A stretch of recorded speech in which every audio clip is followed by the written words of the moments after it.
നമസ്കാരം. ഇന്ത്യൻ തിരഞ്ഞെടുപ്പിൽ രാഷ്ട്രീയ പ്രശ്നങ്ങളാണോ ജനങ്ങളുടെ സാമ്പത്തിക പ്രശ്നങ്ങളാണോ കൂടുതൽ ചർച്ച ചെയ്യപ്പെടുന്നത്?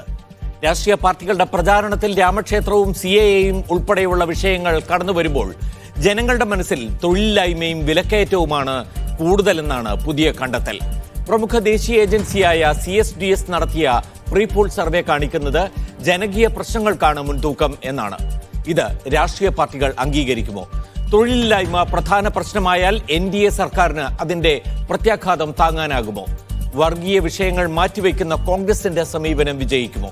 ഈ വിഷയത്തിലാണ് ഇന്ന് സ്പെഷ്യൽ എഡിഷൻ ചർച്ച നടത്തുന്നത്. എന്നോടൊപ്പം ചർച്ചയിൽ ചേരുന്നത് കോൺഗ്രസിൽ നിന്ന് ജിൻഡോ ജോൺ, CPM-ൽ നിന്ന് ഡോക്ടർ PK ഗോപൻ, BJP-യിൽ നിന്ന് P കൃഷ്ണദാസ് എന്നിവരാണ്. ആദ്യം ജിൻഡോ ജോൺ, ഇതാണ് വിഷയങ്ങളെങ്കിൽ ഇപ്പോൾ CSDS സർവേ നമുക്ക് കാണിച്ചു തരുന്ന ഒരു പ്രധാനപ്പെട്ട കാര്യമെന്ന് പറയുന്നത്, നമ്മൾ ഈ രാഷ്ട്രീയ പ്രശ്നങ്ങളായി കാണുന്ന, അല്ലെങ്കിൽ പ്രധാനമന്ത്രി നരേന്ദ്രമോദി തന്നെ ആദ്യ സമയത്തൊക്കെ വലിയ വിഷയങ്ങളായി ഉന്നയിച്ച കാര്യങ്ങളൊന്നുമല്ല. ജനങ്ങളെ സംബന്ധിച്ചിടത്തോളം തൊഴിലില്ലായ്മ, അവരുടെ ജീവിത സാഹചര്യങ്ങൾ, വിലക്കയറ്റം തുടങ്ങിയ വിഷയങ്ങൾക്ക് തന്നെയാണ് ഇത്തവണ തെരഞ്ഞെടുപ്പിൽ കൂടുതൽ പ്രാധാന്യമുള്ളത് എന്നാണ് CSDS സർവേയുടെ കണ്ടെത്തൽ പ്രകാരം. 27% പേരാണ് ഈ തെരഞ്ഞെടുപ്പിൽ തൊഴിലില്ലായ്മ ഏറ്റവും പ്രധാനപ്പെട്ട വിഷയമാണെന്ന് കണ്ടെത്തിയത്. വിലക്കയറ്റം 23% പേർ. രാം മന്ദിർ ഇൻ അയോധ്യ 8% പേർ. അപ്പോൾ യഥാർത്ഥത്തിൽ ഇതൊരു ഒരു ചേഞ്ച് ഓഫ് ട്രാക്കാണോ? ഇത് എങ്ങനെയാണ് നിങ്ങൾ മനസ്സിലാക്കുന്നത്? ഇത് പിന്നെ രാഷ്ട്രീയ പാർട്ടികൾക്ക് തന്നെ നൽകുന്ന ഒരു അറിവ് എന്താണ്?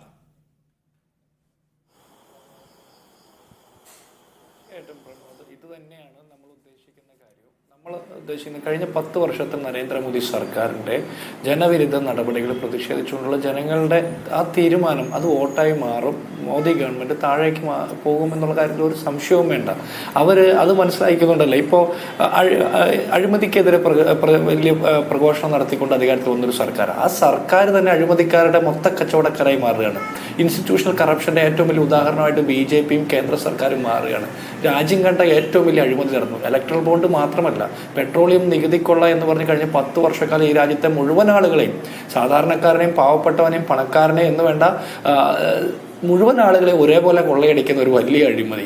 അതുപോലെ അദാനിയുടെ ഷെൽ കമ്പനിയിലേക്ക് വന്ന 20,000 കോടി രൂപയുടെ അഴിമതി. അല്ലെങ്കിൽ ഇങ്ങനെ ഓരോന്നും എടുത്തു നോക്കിയാലും ചൈനയ്ക്കെതിരെ വലിയ പോരാട്ടം നടത്തുമെന്നൊക്കെ പ്രഖ്യാപിക്കുന്ന നരേന്ദ്രമോദി ഭരിക്കുന്ന കാലഘട്ടത്തിൽ അദ്ദേഹത്തിൻ്റെ PM കെയറിലേക്ക് ചൈനീസ് കമ്പനികളിൽ നിന്ന് പണം വരുമ്പോൾ ഇന്ത്യൻ പട്ടാളക്കാർ ഗാൽവാൻ കുന്നുകളിൽ ചൈനീസ് പട്ടാളക്കാരുമായിട്ട് മൽപ്പിടുത്തവും യുദ്ധവും നടത്തുന്ന ഗതികേട്. അപ്പോൾ ഇങ്ങനെയുള്ള സാഹചര്യങ്ങളൊക്കെ നിൽക്കുന്നുണ്ട്. അപ്പോൾ അവർ എല്ലാ കാര്യത്തിലും അവർ തട്ടിപ്പുകൾ ജനങ്ങൾക്ക് ബോധ്യപ്പെടുന്നുണ്ട്.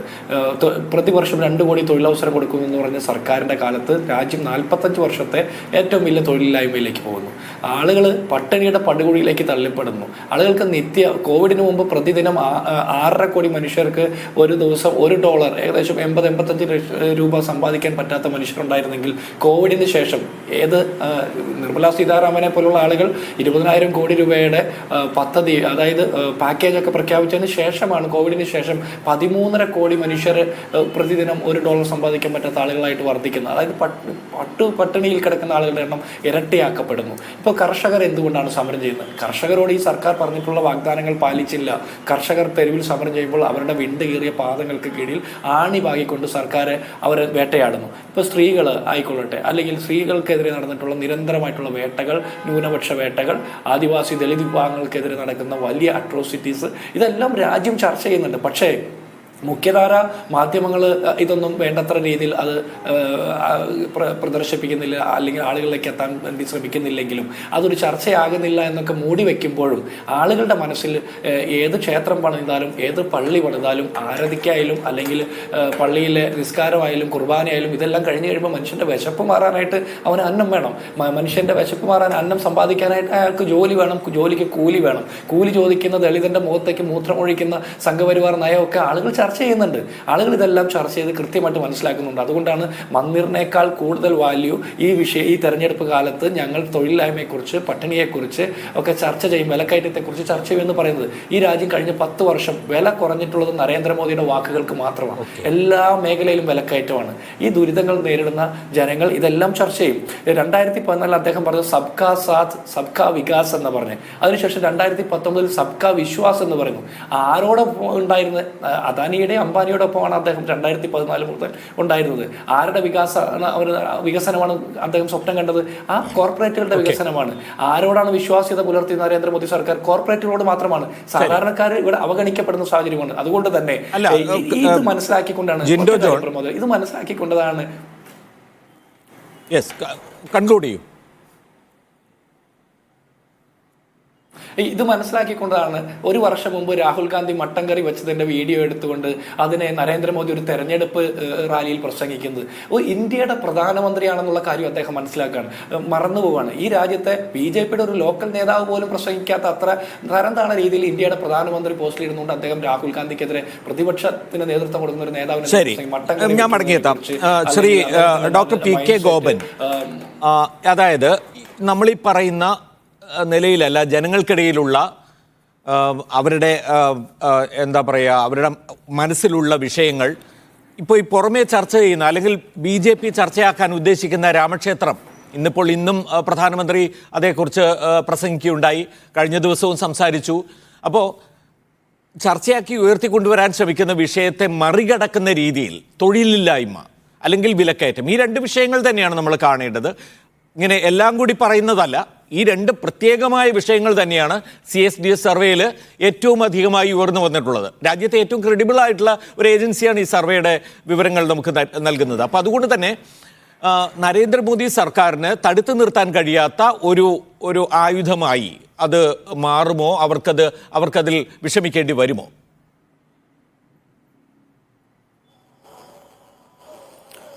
തീർച്ചയായിട്ടും ലോകത്ത് ഇന്ത്യയിൽ മാത്രമല്ല ഈ മുതലാളിത്ത രാജ്യങ്ങളിലെല്ലാം വലിയ ജനകീയ പ്രക്ഷോഭങ്ങൾ വളരുന്നുണ്ട്. അത് നമ്മുടെ രീതിയിലല്ല, ഓരോരുത്തടുത്തും അവരുടേതായ പ്രത്യേക രീതിയിലാണ് അതൊക്കെ വളരുന്നത്. അതിൽ സമൂഹത്തിലെ ഇടത്തട്ടിന് മുകളിലുള്ളവർ പോലും അത്തരം സമരങ്ങളിൽ ഭാഗവാക്കുകളാവുകയാണ്. വീട് നഷ്ടപ്പെടുന്നു, അവരുടെ തൊഴിൽ നഷ്ടപ്പെടുന്നു, അവർ പുറത്തേക്ക് എറിയപ്പെടുന്നു. അത് നല്ല ജീവിത നിലവാരത്തിൽ കഴിഞ്ഞിരുന്നവരുടെ തന്നെ അവസ്ഥയാണത്.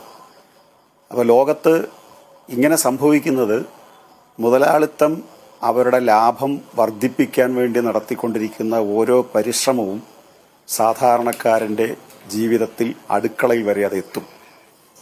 അത് ഇന്ത്യയിൽ ഇപ്പോൾ തെരഞ്ഞെടുപ്പ് വന്നപ്പോൾ സാമാന്യം വിശ്വസ്തതയുള്ള ഒരു ഏജൻസി ഈ സർവേ പുറത്തു കൊണ്ടുവന്നിരിക്കുകയാണ്. നമ്മുടെ നാട്ടിലെ മഹാഭൂരിപക്ഷം മാധ്യമങ്ങളും കോർപ്പറേറ്റുകളുടെ കൈകളിലായി കഴിഞ്ഞു. കേരളത്തിലെ ഉൾപ്പെടെ മഹാഭൂരിപക്ഷം മാധ്യമങ്ങളും, മാധ്യമപ്രവർത്തകർ, മാധ്യമ മുതലാളിമാർ, മാധ്യമ സ്ഥാപനങ്ങൾ, ജേർണലിസ്റ്റുകൾ, അവരെല്ലാം വിലക്കെടുത്ത് കഴിഞ്ഞു. എല്ലാമെന്ന് ഞാൻ പറയുമ്പോൾ 10% എന്നുള്ള അർത്ഥത്തിലല്ല, മഹാഭൂരിപക്ഷം വിലക്കെടുത്ത് കഴിഞ്ഞു.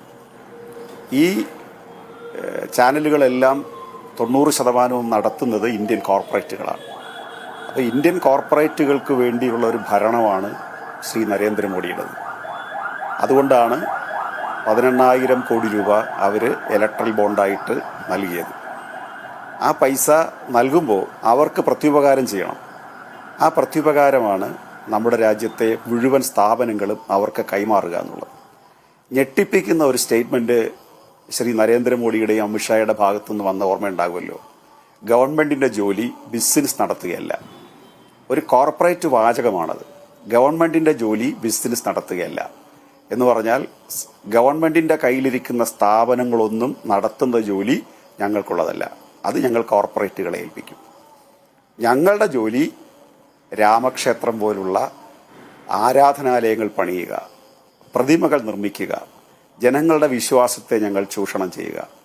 അങ്ങനെ ഞങ്ങൾ ജനങ്ങളുടെ മേൽ അടിച്ചേൽപ്പിക്കുന്ന ദുരന്തങ്ങൾ, ഭീകരതകൾ, അതിനെ മറികടക്കാൻ ഞങ്ങൾ രാമനെ മുമ്പോട്ട് വയ്ക്കും, അല്ലെങ്കിൽ ഹനുമാനെ മുമ്പോട്ട് വയ്ക്കും, അല്ലെങ്കിൽ ഞങ്ങൾ സ്ഥലനാമ പേരുകൾ മാറ്റി ആളുകളുടെ വിശ്വാസത്തെ ഞങ്ങൾ ചൂഷണം ചെയ്യും.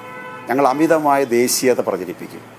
ഞങ്ങൾ അപരന്മാരെ സൃഷ്ടിക്കും, ഞങ്ങൾ പാകിസ്ഥാനെ അപരന്മാരായിട്ട് കാണും. ഏത് നിമിഷവും നിങ്ങൾ പ്രതീക്ഷിച്ചോ ഈ സംഭവങ്ങളൊന്നും ക്ലച്ച് പിടിക്കുന്നില്ലെങ്കിൽ ചുരുങ്ങിയത് 1-2 ആഴ്ചയ്ക്കുള്ളിൽ ഇന്ത്യയിൽ ഒരു പാകിസ്ഥാൻ ആക്രമണം എന്നൊരു സംഭവം ഉണ്ടാകാം, ഒരു ഭീകരവാദ ആക്രമണം ഉണ്ടാകാം. എല്ലാ തെരഞ്ഞെടുപ്പിൻ്റെയും പശ്ചാത്തലമായിട്ട് അത് വരികയാണ്. അപ്പോൾ കോവിഡിൻ്റെ പശ്ചാത്തലത്തിൽ 12 കോടി ആൾക്ക് തൊഴിൽ നഷ്ടപ്പെട്ട ഒരു രാജ്യം, കോടാനുകോടി മനുഷ്യരുടെ ജീവിതം എരുതിയിലേക്ക് എറിഞ്ഞ ഒരു നാട്, അവിടെ പകരം വയ്ക്കാൻ നിങ്ങൾക്കുള്ളത് പ്രാണപ്രതിഷ്ഠ മാത്രമാണ്. 9.5 ലക്ഷം ഒഴിവുകൾ പൊതുമേഖലാ സ്ഥാപനങ്ങളിൽ നിലനിൽക്കുകയാണ്. 9.5 ലക്ഷം ഒഴിവുകൾ. ആ ഒഴിവുകൾ നികത്തുന്നില്ല എന്നുള്ളത് പ്രധാനപ്പെട്ട കാര്യമാണ്. സ്വകാര്യ മേഖലകളിൽ പോലും തൊഴിലവസരങ്ങൾ കുറഞ്ഞു വരുന്നു, കൂടുതൽ മെക്കനൈസ്ഡ് ആവുന്നതോടെ ഓരോരുത്തരും അവരുടെ ജീവിതം അവരെ തുറിച്ചു നോക്കിക്കൊണ്ടിരിക്കുകയാണ്. അവരുടെ മുമ്പിൽ സബ്കാ സാത്ത്, സബ്കാ വിശ്വാസ്, സബ്കാ വികാസ് അത് മാറ്റിയിട്ട് വിശ്വാസം കൂടെ ചേർത്തു. അപ്പൊ ഇത് മൂന്നുമാണ് നരേന്ദ്രമോദിയുടെ ഞാൻ മടങ്ങിയെത്താം. ശ്രീ പി കൃഷ്ണദാസ്, BJP വികസിക്കുക എന്നുള്ളതാണ്. ഓക്കെ, ഇപ്പോ ഈ തെരഞ്ഞെടുപ്പിൽ തൊഴിലില്ലായ്മ ഒരു പ്രധാന പ്രശ്നമാണ് ജനങ്ങളുടെ മനസ്സിലെങ്കിൽ അത് BJPക്ക് എത്ര കണ്ട് തിരിച്ചടിയാകും? ശ്രീ പ്രമോദ്, ഈ തെരഞ്ഞെടുപ്പിൽ മാത്രമല്ല, എല്ലാ തെരഞ്ഞെടുപ്പിലും, ഇത് പാർലമെന്റ് തെരഞ്ഞെടുപ്പിൽ മാത്രമല്ല, അസംബ്ലി തെരഞ്ഞെടുപ്പിലും ത്രിതല പഞ്ചായത്ത് തെരഞ്ഞെടുപ്പുകളിലുമെല്ലാം തൊഴിലില്ലായ്മ എല്ലാ കാലത്തും വ്യസ്തവിദ്യരായിട്ടുള്ള ചെറുപ്പക്കാരെ സംബന്ധിച്ച ഒരു വിഷയം തന്നെയാണ്. കേരള സർക്കാരിന്റെ സെക്രട്ടേറിയറ്റിന് മുൻപിൽ എത്രയോ ദിവസങ്ങളായി പോലീസ് സേനയിലേക്ക് നിയമനം ലഭിക്കുന്നതിന് വേണ്ടിയിട്ടുള്ള ആളുകൾ സമരം ചെയ്തുകൊണ്ടിരിക്കുന്നു. കേരളത്തിലെ നിയമനങ്ങൾക്ക് വേണ്ടി എത്രയോ നാളുകളായി സെക്രട്ടേറിയറ്റ് നടക്കൽ നിരന്തരമായി പന്തൽ കെട്ടി സമരം നടന്നുകൊണ്ടിരിക്കുന്നു, നമ്മൾ കണ്ടുകൊണ്ടിരിക്കുന്നതല്ലേ. അപ്പൊ തൊഴിലില്ലായ്മക്കെതിരായിട്ടുള്ള സമരം, തൊഴിൽ തേടിയുള്ള സമരം, ഇതെല്ലാം നിരന്തരമായി എല്ലാ സ്ഥലത്തും നടന്നുകൊണ്ടിരിക്കുന്നതാണ്. പിന്നെ തൊഴിൽ ദാതാവ് എന്നുള്ള നിലക്ക് കേന്ദ്ര ഗവൺമെന്റ് അല്ലല്ലോ, മാത്രമല്ലല്ലോ ഏറ്റവും വലിയ തൊഴിൽ ദാതാവ്. രാജ്യത്തെ ഓരോ വ്യക്തിയും സ്വയം പര്യാപ്തമായി സ്വയം തൊഴിലെടുക്കുന്ന സാഹചര്യത്തിലേക്ക് സൃഷ്ടിക്കുന്നതിന് വേണ്ടിയിട്ടാണ് മുദ്രാ ലോണുകൾ അടക്കമുള്ള വ്യക്തിഗത ലോണുകൾ ആളുകൾക്ക് കൊടുക്കാനും കോടാനുകോടി ആളുകൾ അതിന്റെ ഉപഭോക്താക്കളാകാനും സ്വയം സംരംഭങ്ങൾ തുടങ്ങാനും നമ്മുടെ രാജ്യത്ത് സ്റ്റാർട്ടപ്പുകൾ തുടങ്ങാനും ചെറിയ ചെറിയ സംരംഭങ്ങൾ തുടങ്ങാനും എല്ലാമുള്ള സാഹചര്യങ്ങൾ ഉണ്ടായി. രാജ്യത്തെ രാഷ്ട്രീയ സാഹചര്യത്തോടൊപ്പം തന്നെ സാമ്പത്തിക സാഹചര്യവും മാറിക്കൊണ്ടിരിക്കുകയാണ് എന്ന് വിലയിരുത്തുന്ന ഒരാളാണ് ഞാൻ. അതിന്റെ പ്രധാനപ്പെട്ട കാരണം സർക്കാർ ജോലിക്ക് വേണ്ടി നിരന്തരമായി മുറവിളി കൂട്ടിയിരുന്ന ഒരു യുവജന വിഭാഗത്തിന്റെ സമരങ്ങൾ എന്ന് പറയുന്ന കാലഘട്ടം ഏതാണ്ട് 90കളുടെ അവസാനം കഴിഞ്ഞതോടുകൂടി അവസാനിച്ചു നമ്മുടെ രാജ്യത്ത്, നമ്മുടെ സംസ്ഥാനത്ത് എന്നുള്ളതാണ്. DYFI, യൂത്ത് കോൺഗ്രസ്, യുവമോർച്ച പോലെയുള്ള യുവജന സംഘടനകൾ, എനിക്കറിയില്ല ശ്രീ പ്രമോദിന്റെ അറിവിൽ എത്രയോ കാലമായിട്ടുണ്ടാവും ഒരു തൊഴിലിന് വേണ്ടിയിട്ടുള്ള പ്രക്ഷോഭമായി രംഗത്ത് വന്നിട്ട്, സമരമായി രംഗത്ത് വന്നിട്ട്. അപ്പൊ ഈ രാജ്യത്ത് തൊഴിലില്ലായ്മക്കെതിരായി പ്രക്ഷോഭങ്ങൾ സംഘടിപ്പിച്ചിരുന്ന, നിരന്തരമായി പ്രക്ഷോഭങ്ങൾ സംഘടിപ്പിച്ചിരുന്ന യുവജന സംഘടനകൾ അതിൽ നിന്ന് പിന്മാറിയിരിക്കുന്നു, വിദ്യാർത്ഥി സംഘടനകൾ അതിൽ നിന്ന് പിന്മാറിയിരിക്കുന്നു. അതിന്റെ ഒരു പ്രധാനപ്പെട്ട കാരണം എന്താണ്? നമ്മുടെ രാജ്യത്ത് തൊഴിലന്വേഷകർ എന്ന് പറഞ്ഞ സമരം ചെയ്തിരുന്ന ആളുകളുടെ എണ്ണത്തിൽ കുറവുണ്ടാവുക എന്നുള്ളതല്ല അതിന്റെ അർത്ഥം, മറിച്ച് അവർ സ്വയം പര്യാപ്തമായിട്ടുള്ള ഒരു തൊഴിൽ സമരവുമായി മുന്നോട്ട് പോകുന്നു എന്നുള്ളതാണ്. പിന്നെ എന്റെ കോൺഗ്രസിന്റെ സുഹൃത്തും ഇടതുപക്ഷത്തിന്റെ അതിലേക്ക് വരുന്നതിന് മുമ്പ് ശ്രീ പി കൃഷ്ണദാസ്, ഒരു പ്രധാനപ്പെട്ട ചോദ്യമുണ്ട്. താങ്കൾ പറഞ്ഞല്ലോ ഈ എല്ലാ തിരഞ്ഞെടുപ്പിലും തീർച്ചയായിട്ടും ഇതൊരു വിഷയമാകാറുണ്ട് എന്ന്. അതിൽ നിന്ന് ഞാൻ മനസ്സിലാക്കുന്ന 2 കാര്യമാണ്. CSDS സർവേയിലൂടെ പുറത്തു വന്ന കാര്യത്തെ താങ്കളും ശരിവെക്കുന്നു. അതായത് രാജ്യത്ത് തൊഴിലില്ലായ്മ ഒരു വിഷയം തന്നെയാണ്, ആ തൊഴിലില്ലായ്മ ഒരു വലിയ ചോദ്യമായി ഈ തെരഞ്ഞെടുപ്പിൽ ഉന്നയിക്കപ്പെടുന്നുണ്ട് എന്ന് താങ്കളും അംഗീകരിക്കുന്നു എന്നാണ്. എന്നാൽ നമ്മൾ കാണേണ്ടത് 2019 യഥാർത്ഥത്തിൽ ഈ തൊഴിലില്ലായ്മ എന്നത് CSDSന്റെ സർവേയിൽ തന്നെ 6-1 വിഭാഗം ആളുകൾ മാത്രമാണ് അത് വലിയ പ്രശ്നമായി ചൂണ്ടിക്കാണിച്ചിരുന്നതെന്ന് നമ്മൾ കാണണം. എല്ലാ തെരഞ്ഞെടുപ്പിലും എല്ലാവരും തൊഴിലില്ലായ്മയും വിലക്കയറ്റവും പറയുന്നു എന്നല്ല അതിൻ്റെ അർത്ഥം. കൃത്യമായ ചില നിരീക്ഷണങ്ങളുടെ അടിസ്ഥാനത്തിൽ ഇപ്പം ഇതിൽ തന്നെ ഈ 62% പേരാണ് യഥാർത്ഥത്തിൽ ഈ സർവേയിലൂടെ ഇത് ഉന്നയിച്ചിരിക്കുന്നത്. നിയർലി 2/3 ഓഫ്, അപ്പോൾ 1/6 നിന്ന് 2/3 വന്നിരിക്കുന്നു. അത് ഏറ്റവും വലിയ പ്രശ്നമാണ്. ഈ കഴിഞ്ഞ 5 വർഷത്തിനിടയിൽ രാജ്യത്ത് ഉണ്ടായിട്ടുള്ള തൊഴിലില്ലായ്മയുടെ വർധന കൂടിയാണ് അത് കാണിക്കുന്നത്. ആ വർധന കൊണ്ടാണ് അത് മുഖ്യ പ്രശ്നമായി ഉയർന്നു വരുന്നത്. ഇപ്പോൾ അതിൽ തന്നെ നഗരങ്ങളിൽ താമസിക്കുന്ന ആളുകൾക്കാണ് ഏറ്റവും കൂടുതൽ ആ വിഷയത്തെക്കുറിച്ച് പറയാനുള്ളത്. മാത്രവുമല്ല, ഗ്രാജുവേറ്റ്സിൻ്റെ ഇടയിലാണ്, ഗ്രാജുവേറ്റ്സ് ആണ് ഏറ്റവും കൂടുതൽ 35%, 35.8% പേർക്ക് തൊഴിലില്ലായ്മ തൊഴിലില്ലായ്മയാണ് ഏറ്റവും പ്രധാനപ്പെട്ട പ്രശ്നമെന്ന് പറയുന്നു. തൊഴിലില്ല, രാജ്യത്ത് തൊഴിലില്ല. താങ്കൾ പറയുന്ന പോലെ ഇത് ഗവൺമെന്റിന്റെ തൊഴിലിനെ കുറിച്ചല്ല ഈ പറയുന്നത്. രാജ്യത്ത് തൊഴിൽ അവസരങ്ങൾ സൃഷ്ടിക്കുന്നതിനെ കുറിച്ച് കൂടിയാണ്. അത് സ്വയം പര്യാപ്തമായ ഒരു ജനതയെ സൃഷ്ടിക്കുന്നതിന്റെ ഭാഗം കൂടി അതിൽ ഉൾപ്പെടുന്നുണ്ട്. അപ്പോൾ കേവലം സർക്കാർ ജോബുകളെ കുറിച്ചല്ല ഈ പറച്ചിൽ എന്നുകൂടി താങ്കൾ മനസ്സിലാക്കുന്നു. നമ്മുടെ എക്കോണമിയെ കുറിച്ച് വലിയ വീരവാദങ്ങൾ പ്രധാനമന്ത്രിയും സർക്കാരും ഒക്കെ നടത്തുമ്പോൾ തൊഴിലില്ലായ്മ എന്നതൊരു വസ്തുതയാണ്, യാഥാർത്ഥ്യമാണ് എന്ന് BJP അംഗീകരിക്കുമോ? പ്രമോദ്, ഞാൻ പറഞ്ഞതിന് അങ്ങ് പറഞ്ഞൊരു വിവക്ഷയില്ല. ഞാൻ പറഞ്ഞത് നമ്മുടെ രാജ്യത്തെ എല്ലാ വിഭാഗത്തിൽപ്പെട്ടിട്ടുള്ള ആളുകളും അവർക്ക് തൊഴിൽ നഷ്ടമുണ്ടാകുമ്പോൾ അതൊരു വിഷയമായി ഉന്നയിച്ചിട്ടുണ്ട്, നേരത്തെയും ഉന്നയിച്ചിട്ടുണ്ട്, ഇപ്പോഴും ഉന്നയിക്കുന്നുണ്ട്. അതിൽ അസ്വാഭാവികമായി ഒന്നും കാണേണ്ടതില്ല.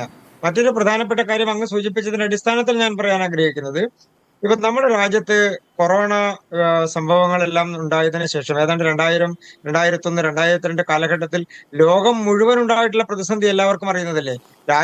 നമ്മുടെ രാജ്യത്ത് മാത്രമല്ല, ലോകത്തിലെ എല്ലാ രാജ്യങ്ങളും ആ പ്രതിസന്ധിയിൽ നിന്ന് കരകയറാൻ പോയിട്ട് അതിന്റെ കെടുതിയിൽ നിന്ന് ഒരു ഇഞ്ച് പോലും മുന്നോട്ട് പോകാത്ത രാജ്യങ്ങളുമുണ്ട്. കടക്കണിയൊക്കെ അവിടെ നിൽക്കട്ടെ, പട്ടിണിയിലേക്കും ദാരിദ്ര്യത്തിലേക്കും തള്ളിപ്പോയിട്ടുള്ള എത്രയോ രാജ്യങ്ങൾ നമ്മുടെ അയൽ രാജ്യങ്ങളിൽ തന്നെയുണ്ട്. അപ്പൊ നമ്മുടെ രാജ്യത്ത് നിന്ന് ആലോചിക്കുമ്പോൾ സ്വാഭാവികമായും നമ്മുടെ രാജ്യത്ത് അങ്ങനെ പല രാജ്യങ്ങളിൽ നിന്ന് തിരിച്ചു വന്നിട്ടുള്ള ആളുകളുണ്ടാവും, ഇവിടെ തന്നെ തൊഴിൽ നഷ്ടപ്പെട്ടിട്ടുള്ള ആളുകളുണ്ടാവും. അതൊക്കെ നമ്മുടെ ഒരു പ്രതിസന്ധി ഘട്ടം കടന്നു പോകുമ്പോൾ ഉണ്ടാകുന്ന സ്വാഭാവികമായിട്ടുള്ള അതിന്റെ പ്രതിഷേധങ്ങളും അതിന്റെ പ്രതികരണങ്ങളും അതുമായി ബന്ധപ്പെട്ടുകൊണ്ടുള്ള വിഷയങ്ങൾ. എന്നാൽ അതിനോട് വിയോജിച്ചുകൊണ്ട് ഞാനൊരു കാര്യം പറയാം. അതിനോട് വിയോജിച്ചുകൊണ്ട് താങ്കൾ കോവിഡിന്റെ കാര്യം പറഞ്ഞതുകൊണ്ട് തന്നെ ഞാനൊരു കാര്യം പറയാം. 2018 പീരിയോഡിക്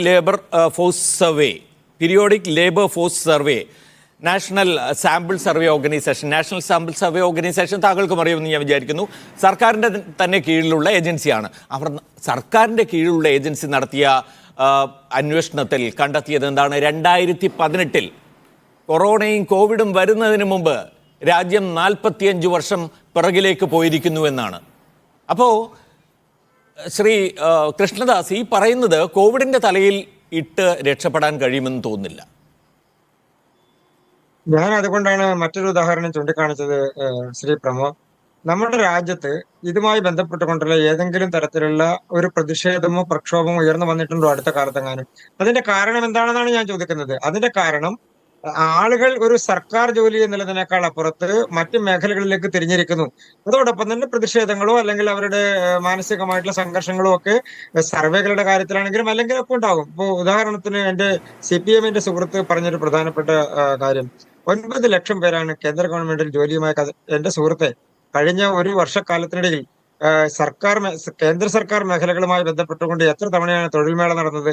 എത്ര ഡിപ്പാർട്ട്മെന്റുകളിലാണ് പ്രധാനമന്ത്രി നേരിട്ട് 1 ലക്ഷം പേർക്കും 1.5 ലക്ഷം പേർക്കും 75,000 പേർക്കും എല്ലാം നേരിട്ട് ഒറ്റ ദിവസം കൊണ്ട് രാജ്യം മുഴുവൻ അപ്പോയിന്റ്മെന്റ് നടത്തുന്നതിന്റെ അവരുടെ അഡ്വൈസ് മെമ്മോ കൊടുക്കാനുള്ള സാഹചര്യം ഉണ്ടായത്? അതെല്ലാം പൂർണ്ണമാണ് എന്നുള്ള അർത്ഥത്തിലല്ല ഞാൻ പറയുന്നത്, പക്ഷെ അതെല്ലാം നടന്നുകൊണ്ടിരിക്കുന്നു. ഇപ്പൊ കേരളത്തിൽ, അതുകൊണ്ടാണല്ലോ ഞാനൊരു ഉദാഹരണം സൂചിപ്പിച്ചത്, കേരളത്തിൽ PSC വഴി നടന്നിട്ടുള്ള നിയമനങ്ങൾ എത്രയാണെന്നുള്ളത് എല്ലാവർക്കും അറിയുന്ന കാര്യമല്ലേ. എത്ര നിയമനങ്ങൾ നടന്നിട്ടുണ്ട്? PSCയിൽ ഏതെങ്കിലും നടപടികൾ നിയമനത്തിന്റെ ഭാഗമായി നടക്കുന്നുണ്ടോ?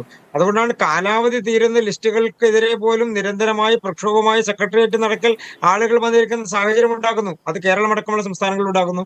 കേരളമടക്കമുള്ള സംസ്ഥാനങ്ങളുടെ ആകത്തുകയാണല്ലോ നമ്മുടെ രാജ്യത്തിന്റെ തൊഴിലില്ലായ്മ എന്ന് പറയുന്നത്. പിന്നെ അങ്ങ് ചോദിച്ച വിഷയത്തിലേക്ക് വന്നാൽ, ഈ സർവേകൾ നടക്കുമ്പോൾ സർവേകളിൽ തെറ്റുണ്ട് എന്ന് നമുക്ക് കണ്ടെത്തേണ്ടതില്ല. പക്ഷേ അത് ഏത് മേഖലയിൽ നടന്നിട്ടുണ്ട് എന്നുള്ളതിനെ സംബന്ധിച്ച് എനിക്ക് വിവരമില്ല. അത് അവർക്ക് തന്നെയാണ് അതിന്റെ വിവരമുള്ളത്.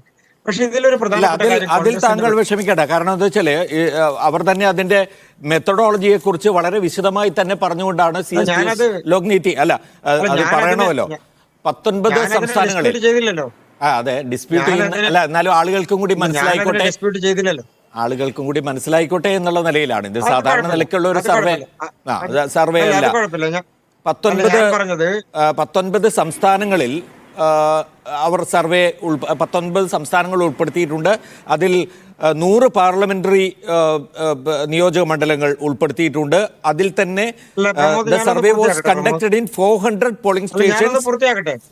ഞാനത് പറഞ്ഞു എന്നേ ഉള്ളൂ, കൂട്ടിച്ചേർത്തു എന്നേ ഉള്ളൂ. അല്ല, കുഴപ്പമില്ല. ഞാൻ പറഞ്ഞത്, കോൺഗ്രസിന്റെ വക്താവ് പറഞ്ഞ സമയത്ത് അദ്ദേഹം ഈ 10 വർഷത്തിനിടയിൽ രാജ്യത്ത് എന്തോ വലിയ കുഴപ്പം സംഭവിച്ചിരിക്കുന്നു എന്നാണ് പറയുന്നത്.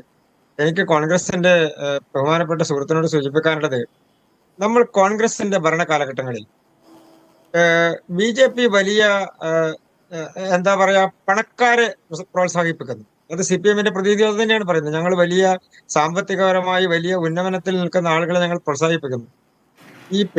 ഞാൻ പേര് പറയാൻ ഉദ്ദേശിക്കുന്നില്ല. ഈ ആളുകളെല്ലാം ആരുടെ ഭരണകാലഘട്ടങ്ങളിലാണ് പ്രധാനപ്പെട്ട പണക്കാരായി മാറിയത്? ചർച്ച ചെയ്യണ്ടേ? സമൂഹം ചർച്ച ചെയ്യാം. അതാണ് ഏറ്റവും നല്ല കാര്യം. ഒരു നിമിഷം ശ്രീ കൃഷ്ണദാസ്, ഞാൻ ചർച്ച ചെയ്യാം. ഒറ്റ പേര് മതിയല്ലോ. ഒറ്റ പേര് മതിയല്ലോ.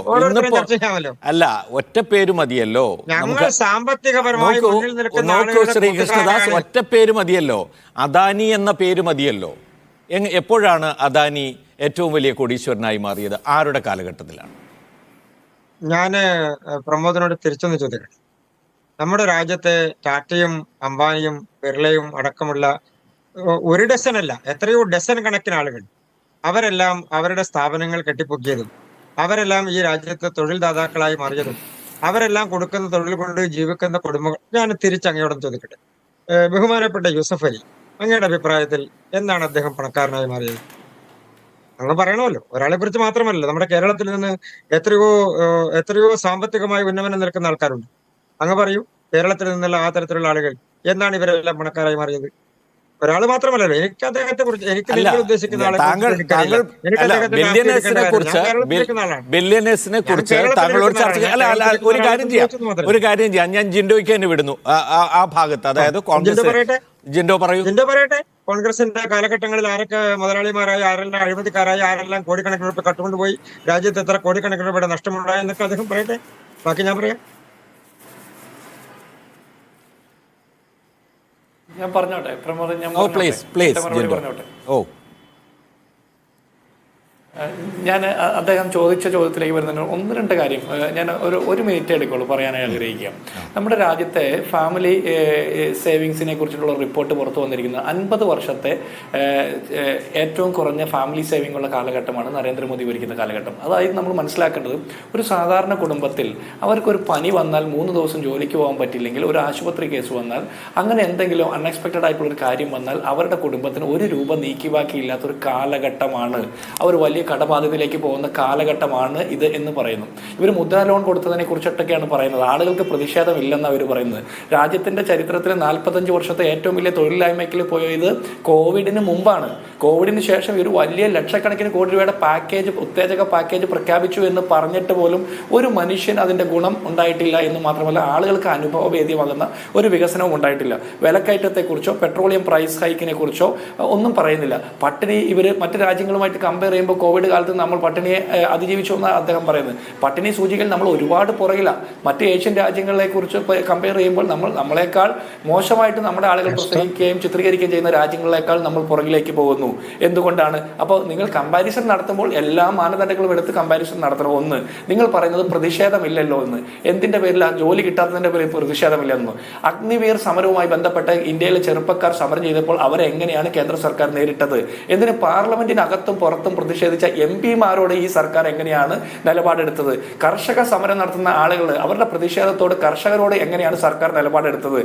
അതുപോലെ അതിജീവിതമാർ, ഉന്നാവിലെയും ഹത്രാസിലെയും അടക്കമുള്ള അതിജീവിതമാർ നടത്തിയ അവരുടെ പോരാട്ടങ്ങൾ, കോടതിയിൽ അടക്കം നടത്തിയ പോരാട്ടങ്ങൾ, അവരോട് എങ്ങനെയാണ് പിന്തുടർന്ന് ചെയ്സ് ചെയ്ത് അവരുടെ കുടുംബത്തെ പോലും ഇല്ലാതാക്കുന്ന രീതിയിലുള്ള സമര പരിപാടികൾ നിങ്ങൾ നടത്തിയത്? അപ്പൊ പ്രതിഷേധം ഇല്ലാഞ്ഞിട്ടല്ല, പ്രതിഷേധിക്കാൻ പോലും ഭയക്കുന്ന ഒരു സമൂഹമായിട്ട് ഇന്ത്യയിലെ മനുഷ്യരെ മാറ്റിയതിന്റെ ഉത്തരവാദിത്വം നിങ്ങൾക്കാണ്. ഇനി നിങ്ങൾ പറയുന്നത് അംബാനിയും അദാനിയും ഒക്കെ വളർന്നതിനെ കുറിച്ചിട്ടാണ്.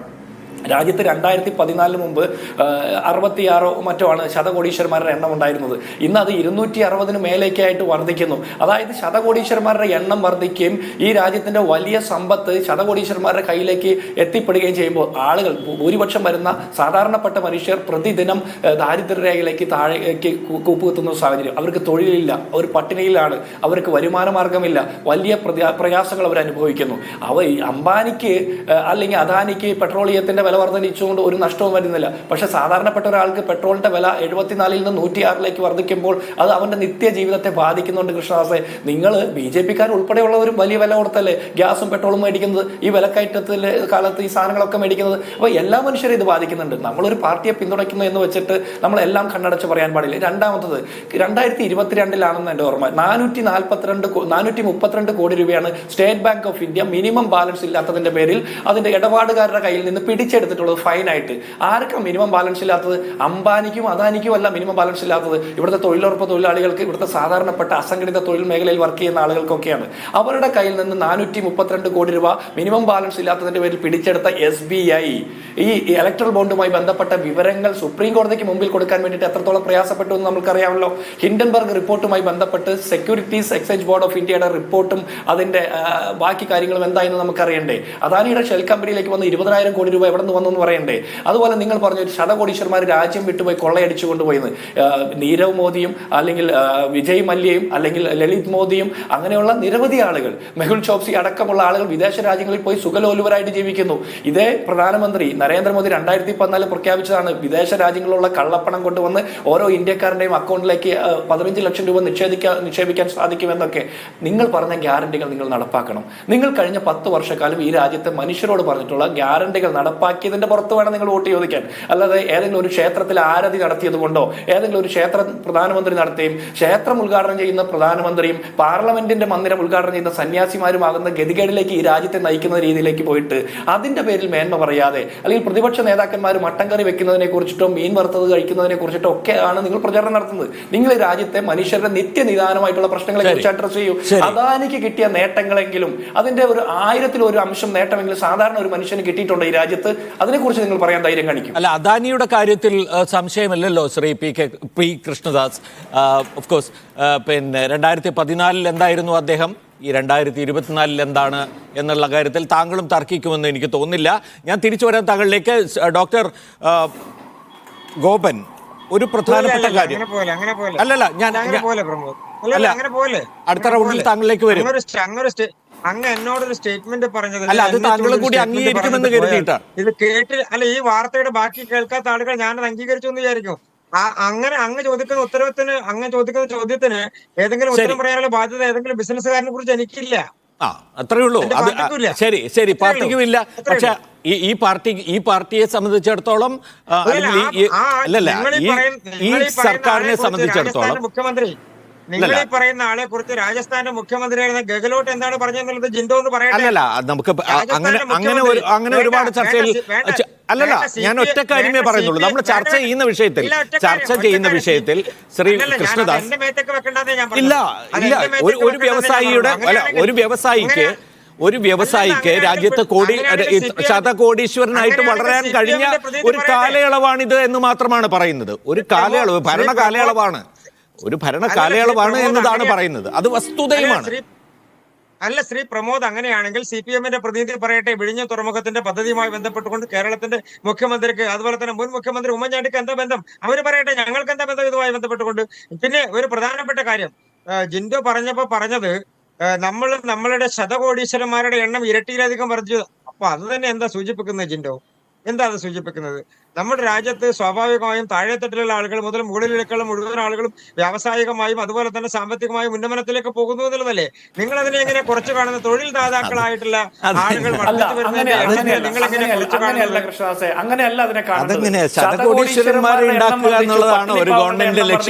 ഒരു വശത്ത് നിങ്ങൾ അത് കാണുന്നത് തെറ്റായ ഗവൺമെന്റ് അല്ലല്ലോ സൃഷ്ടിക്കുന്നത്. ഈ രാജ്യത്തിന് ആവശ്യം വേണ്ടത് മീഡിയ വൺ ചാനൽ നിങ്ങൾ ഇത് കാണുന്നത് വലിയ തെറ്റായ രീതിയിലാണ്. അല്ലല്ല, ഞാൻ തിരിച്ചു നോക്കട്ടെ. മീഡിയ വൺ ചാനലിന് പണം മുടക്കുന്നത് സർക്കാരാണ്.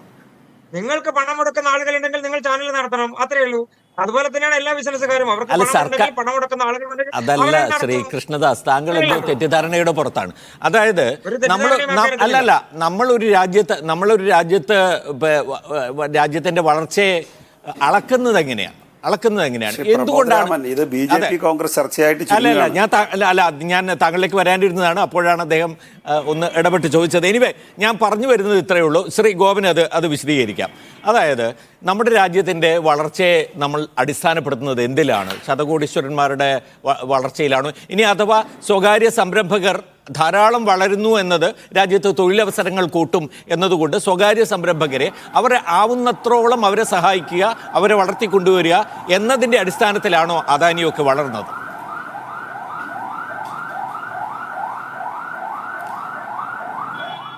അതിൽ ശ്രീ കൃഷ്ണദാസ് വളരെ മിതമായ രീതിയിൽ അല്ലെങ്കിൽ സാമാന്യ നിലവാരം പുലർത്തിക്കൊണ്ട് BJPക്ക് വേണ്ടി സംസാരിക്കുന്ന ഒരു മാന്യദേഹമാണ്. എനിക്ക് അദ്ദേഹത്തോട് ബഹുമാനമുണ്ട്. പക്ഷെ അദ്ദേഹം ഒരു ചർച്ചയിൽ ഇത്രമാത്രം ദുർബലനായി പോകുന്നത് ഞാനൊരു പക്ഷേ വളരെ അപൂർവമായിട്ടേ കണ്ടിട്ടുള്ളൂ. അദ്ദേഹത്തിൻ്റെ നിലപാട് ന്യായീകരിക്കാൻ ഏറ്റവും വീക്കായിട്ടുള്ള പോയിന്റ്സിലാണ് അദ്ദേഹം എത്തപ്പെടുന്നത്. 2-3 കാര്യങ്ങൾ മാത്രം ഞാൻ ചൂണ്ടിക്കാണിക്കാം. ഒന്ന്, അദ്ദേഹം യൂസഫ് അലിയുമായി സമീകരിക്കാൻ ശ്രമിച്ചു ഇന്ത്യൻ വ്യവസായത്തെ. യൂസഫ് അലി പ്രധാനപ്പെട്ട വ്യവസായിയാണ്, തർക്കമില്ല. പക്ഷെ യൂസഫ് അലി വ്യവസായിയായിട്ട് വളരുന്നത് വിദേശ രാജ്യങ്ങളിലെ അദ്ദേഹത്തിന്റെ വ്യവസായത്തെ ബന്ധപ്പെടുത്തിക്കൊണ്ടാണ്. അവിടെ ഇന്ത്യൻ കൽക്കരി ഖനി അദ്ദേഹത്തിന്റെ കയ്യിലേക്ക് പോകുന്നില്ല, മാർബിൾ കോറി പോകുന്നില്ല, നദികൾ പോകുന്നില്ല, ഇന്ത്യയിലെ ഖനിജങ്ങളൊന്നും തന്നെ അദ്ദേഹത്തിന്റെ കയ്യിലേക്ക് പോകുന്നില്ല. നേരെ മറിച്ച് അദാനി ഉൾപ്പെടെയുള്ളവർ അങ്ങനല്ല. ഇന്ത്യയിലെ ഒരു ഇന്റർനാഷണൽ വിമാനത്താവളം ഇതുവരെ നിങ്ങൾ യൂസഫ് അലിക്ക് കൊടുത്തില്ല, ഒരു സീപോർട്ട് നിങ്ങൾ കൊടുത്തില്ല. ഇവിടെ ശ്രീ കൃഷ്ണദാസ് വാദിക്കാൻ പരിശ്രമിച്ചത് എല്ലാവർക്കും ഉന്നമനം ഉണ്ടാകും, അങ്ങനെ അദാനിക്ക് ഉന്നമനം ഉണ്ടായിരുന്നാണ്. എന്താ സർ അദാനിയുടെ ഉന്നമനം എന്ന് പറഞ്ഞാൽ? അങ്ങയുടെ ആരാധ്യനായ നേതാവ്, നമ്മുടെയൊക്കെ ബഹുമാനായ ഇന്ത്യൻ പ്രധാനമന്ത്രി ഗുജറാത്തിൽ നിന്ന് അല്ലല്ല, പ്ലീസ് ഞാൻ പറഞ്ഞോട്ടെ. നിങ്ങൾ രണ്ടുപേരും സംസാരിക്കുമ്പോൾ ഞാൻ നിശബ്ദനായി.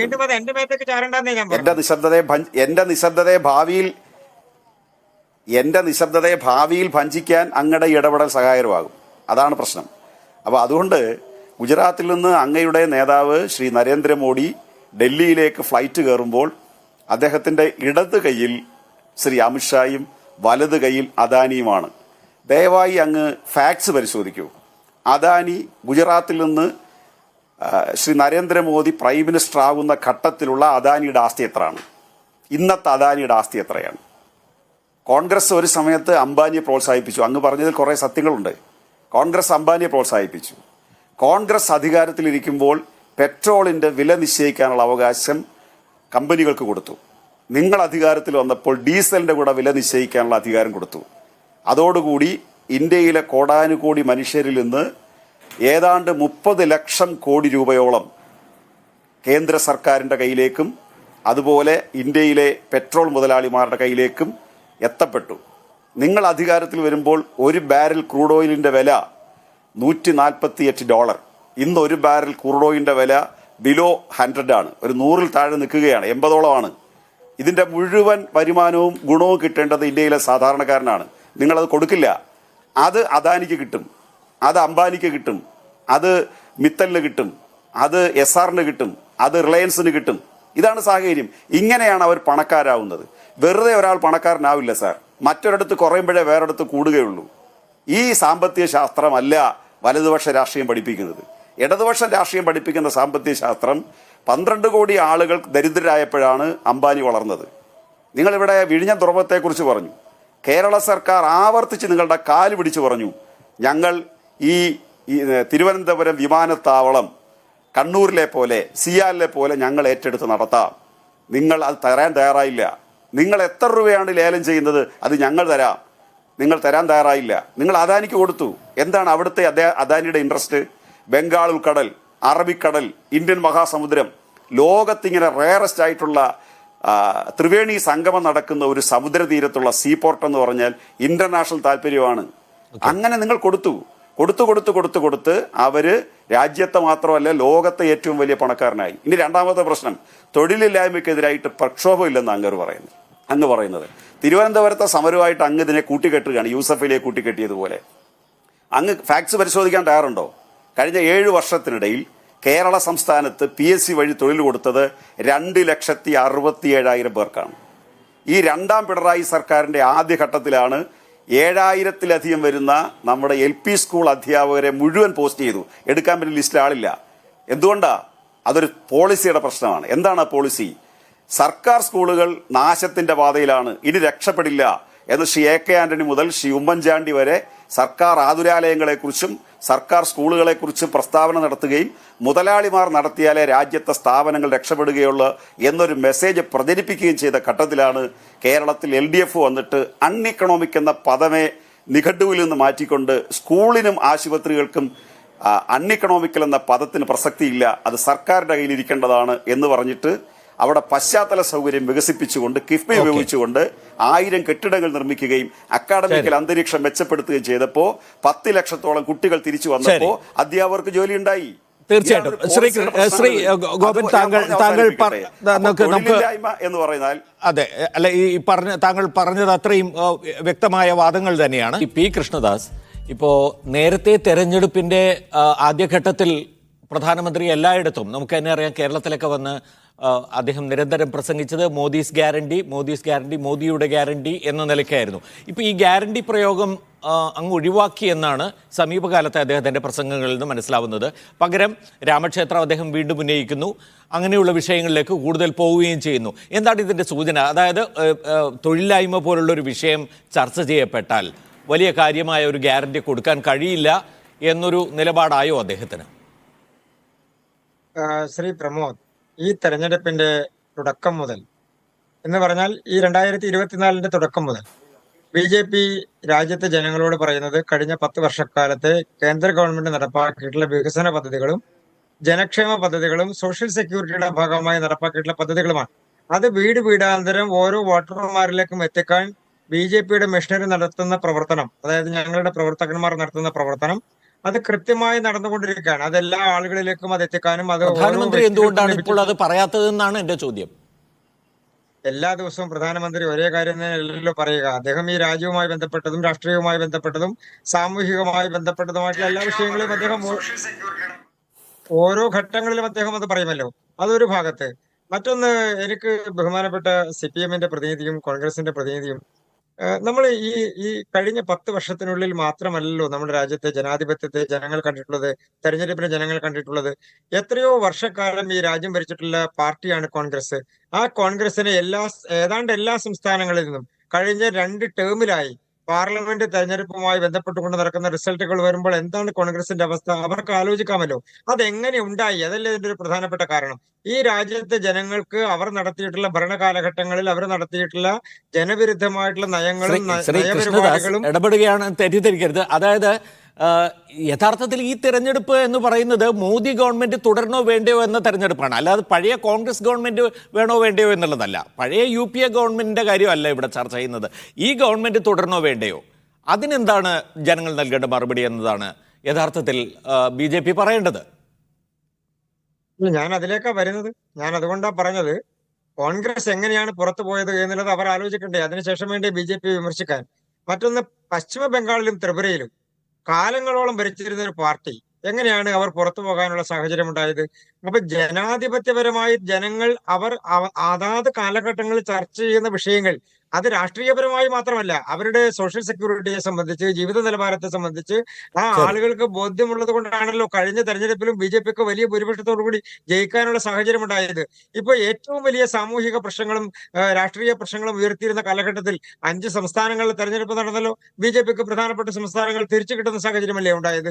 മറ്റൊരു പ്രധാനപ്പെട്ട വിഷയമുള്ളത് കേരളത്തിന്റെ രാഷ്ട്രീയ സാഹചര്യത്തിൽ BJP ഉന്നയിക്കുന്ന വിഷയങ്ങൾ എത്രയോ ശക്തമായി ജനങ്ങൾ ചർച്ച ചെയ്യുന്നു. BJP രാഷ്ട്രീയപരമായി മുന്നോട്ട് വെക്കുന്ന ഉന്നയിക്കുന്ന വിഷയങ്ങൾ, കേന്ദ്ര സർക്കാരിന്റെ വികസന പദ്ധതികൾ, ഈ തെരഞ്ഞെടുപ്പിന്റെ രാഷ്ട്രീയം അത് BJP കഴിഞ്ഞ 10 വർഷക്കാലം നടപ്പാക്കിയിട്ടുള്ള ജനോപകാരപ്രദമായിട്ടുള്ള പദ്ധതികൾ അത് നിങ്ങൾ എത്ര നിഷേധിച്ചു? ശരി, ശ്രീകൃഷ്ണദാസ്, സമയക്കുറവുള്ളതുകൊണ്ട് ഞാൻ ഇടപെടുകയാണ്. ശ്രീ ജിൻഡോ, ഇപ്പോൾ ഈ വിഷയങ്ങളെല്ലാം ചർച്ച ചെയ്യപ്പെട്ടാലും അന്തിമമായി നമുക്കറിയാം, പലപ്പോഴും സംസ്ഥാനങ്ങളുടെ തെരഞ്ഞെടുപ്പ് ഫലങ്ങൾ വന്നപ്പോഴും അല്ലെങ്കിൽ ഇപ്പോൾ തന്നെ കോൺഗ്രസ് വളരെ ഗംഭീരമായ വിജയം നേടിയ കർണാടകയിൽ പോലും സമാനമായ രീതിയിൽ കോൺഗ്രസിന് ലോക്സഭാ തെരഞ്ഞെടുപ്പിൽ വിജയിച്ച് വരാൻ കഴിയുമോ എന്ന് എല്ലാവരും സംശയിക്കുന്നുണ്ട്. അപ്പോൾ അതുപോലെ തന്നെ ഈ സംസ്ഥാനങ്ങളിലൊക്കെ തന്നെ കേന്ദ്രത്തിലേക്ക് തിരഞ്ഞെടുക്കേണ്ടത് നരേന്ദ്രമോദിയെയാണ് എന്നൊരു ശക്തമായ ഒരു തോന്നൽ വ്യാപിച്ചു കഴിഞ്ഞാൽ ഈ പറയുന്ന വിഷയങ്ങളൊന്നും പിന്നെ ഇല്ല.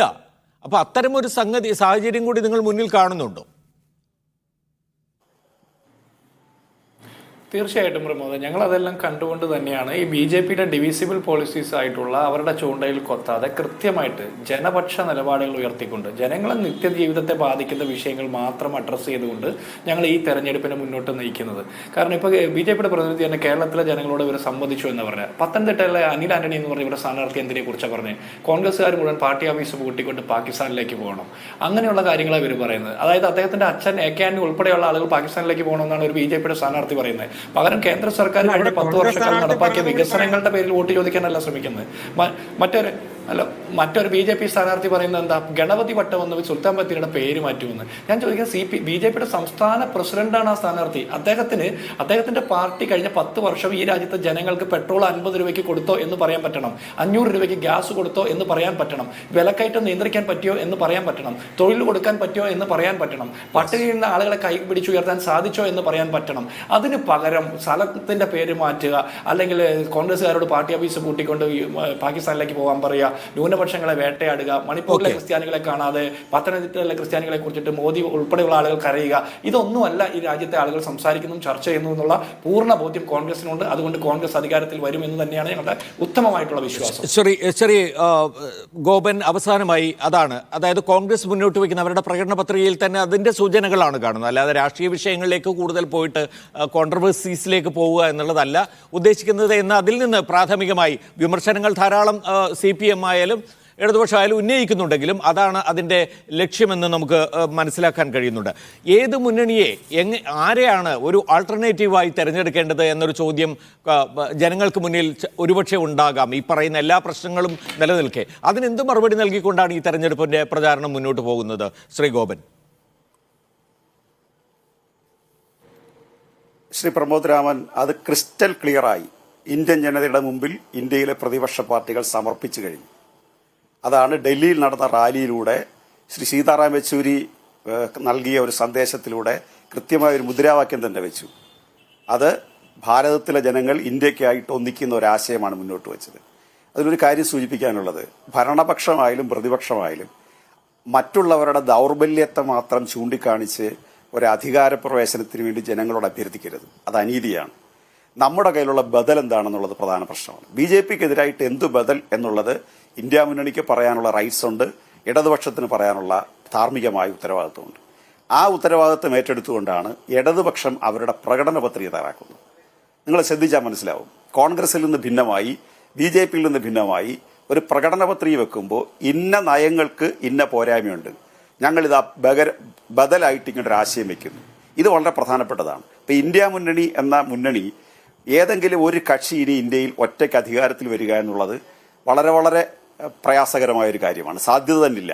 വളരെ അത്ഭുതകരമായ ചില കാര്യങ്ങൾ സംഭവിക്കുമ്പോൾ ഇപ്പോൾ ശ്രീമതി ഗാന്ധിയുടെ മരണത്തിൽ രാജീവ് ഗാന്ധി വന്നതുപോലെ അങ്ങനെയൊക്കെയുള്ള ചില അത്ഭുതകരമായ സന്ദർഭങ്ങളിൽ മാത്രം സംഭവിക്കാവുന്ന ഒരു സാധ്യതയാണ്. അതിനപ്പുറത്തേക്ക് ഒരുപാട് കക്ഷികൾ യോജിച്ചുകൊണ്ട് ഒരു സർക്കാർ ഉണ്ടാവുക എന്നുള്ളതാണ്. അതിൽ ഒരാളിനെ ലീഡർഷിപ്പായി നിർത്തുക എന്നുള്ളതല്ല. ഇപ്പൊ തന്നെ പ്രതിപക്ഷ മുന്നണി അല്ലെങ്കിൽ ഇന്ത്യ മുന്നണി ഒരു ലീഡറിനെ പ്രഖ്യാപിച്ചിട്ടില്ല. അത് UP അധികാരത്തിൽ വരുമ്പോൾ ലീഡറിനെ പ്രഖ്യാപിച്ചില്ലായിരുന്നു. CPM എടുത്ത ഒരു നിലപാടുണ്ട് അതിനകത്ത്. BJP ഒഴിവാക്കാൻ വേണ്ടി ഞങ്ങൾ അധികാരത്തിൽ പങ്കാളിയാകാതെ, ഓർക്കുക, അത് ഞാനിവിടെ ഓർപ്പിക്കുകയാണ്, ദീർഘകാലം ബംഗാൾ മുഖ്യമന്ത്രിയായിരുന്ന ഒരാളോട് ഇന്ത്യൻ പ്രധാനമന്ത്രിയാകാൻ ആവശ്യപ്പെട്ടപ്പോൾ അതിനെ നിരസിച്ചുകൊണ്ട് 12 ക്യാബിനറ്റ് റാങ്ക് CPMന്റെ ഓഫീസിൽ വിളിച്ച് ശ്രീമതി സോണിയാഗാന്ധി ഓഫർ ചെയ്തപ്പോൾ ഒരു ക്യാബിനറ്റ് മന്ത്രിയെ പോലും സ്വീകരിക്കാതെ തൊഴിലുറപ്പ് പദ്ധതി എന്ന ആശയം മുന്നോട്ട് വെച്ചിട്ട് നിങ്ങൾക്ക് ഞങ്ങൾ പിന്തുണ തരാം, ഒരു ഡിമാൻഡുണ്ട്, ഇന്ത്യയിലെ ദരിദ്ര വീടുകളിലേക്ക് പണം എത്തണം, അതിന്റെ ഒരു നിർദ്ദേശമാണ് തൊഴിലുറപ്പ് പദ്ധതി. ആ തൊഴിലുറപ്പ് പദ്ധതിയെ പ്രഖ്യാപിപ്പിച്ചുകൊണ്ട് കോൺഗ്രസിന് പിന്തുണ കൊടുത്ത് BJPയെ മാറ്റി നിർത്തിയ ഒരു രാഷ്ട്രീയ നിലപാട്. അതാണ് പൊളിറ്റിക്സ്. അതാണ് ജനങ്ങൾക്ക് വേണ്ടത്. ആ പൊളിറ്റിക്സ് നമ്മുടെ തെരഞ്ഞെടുപ്പിൽ മുന്നോട്ട് വെക്കാൻ കഴിയും. നിങ്ങൾ ആരും സംസാരിച്ചപ്പെട്ടില്ല സാർ, ഞാൻ ഇടപെട്ടില്ല സാർ. അതുകൊണ്ട് ചർച്ചയുടെ അവസാനം കൊണ്ടുവന്നിട്ട് എന്റെ ചർച്ചയെ തടസ്സപ്പെടുത്തുക. അപ്പോ ആശയം മുന്നോട്ട് വെക്കുക എന്നുള്ളതല്ലാതെ അങ്ങനെ ഒരു ജനങ്ങളുടെ മുമ്പിൽ കൃത്യമായ ഒരു മെസ്സേജ് കൊടുക്കണം, അല്ലാതെ ദൗർബല്യം മാത്രം ചൂണ്ടിക്കാണിക്കുകയല്ല. അതുകൊണ്ട് സമയം കഴിഞ്ഞു. ദയവേത് ക്ഷമിക്കുക. ഞാനൊരു കാര്യം പറഞ്ഞുകൊണ്ട് കൺക്ലൂഡ് ചെയ്യണമെന്ന് തോന്നുന്നു. 3 അതിഥികളും വളരെ ഗൗരവപ്പെട്ട് തന്നെ, വളരെ ഗൗരവത്തോടെ തന്നെ ഈ വിഷയത്തെ സമീപിക്കുകയും അതിനനുസരിച്ചിട്ടുള്ള ഇൻപുട്സ് എനിക്ക് തരികയും ചെയ്തു. വളരെയധികം നന്ദി. സാധാരണ നിലയിൽ നമുക്ക് അങ്ങനെ സാധിക്കാറില്ലാത്തതാണ് ഒരു ചർച്ചയിൽ. പക്ഷേ ഇത് കുറെ കൂടി ഗൗരവത്തിൽ കൊണ്ടുപോകാൻ കഴിഞ്ഞാൽ വളരെ നന്ദി. ശ്രീ ജിൻഡോ ജോൺ, ഒപ്പം തന്നെ ശ്രീ ഗോപൻ, ശ്രീ കൃഷ്ണദാസ്, വളരെയധികം നന്ദി.